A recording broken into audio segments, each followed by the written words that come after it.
দর্শক, breaking news, এই মাত্র পাওয়া তাজা খবর।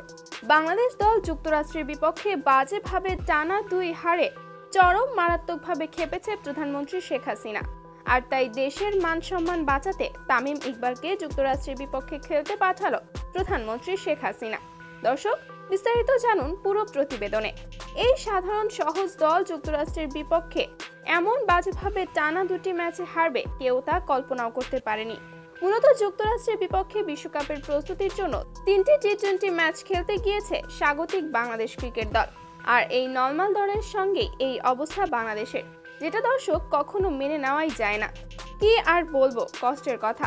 যেখানে চরমভাবে একের পর এক ম্যাচ ব্যর্থ লিটন দাস, নাজমুল হোসেন শান্ত, এছাড়া সৌম্য সরকার, তানজিদ তামিম, এদের বেহাল অবস্থা দেখে চরম ক্ষিপ্ত দেশের মানুষ।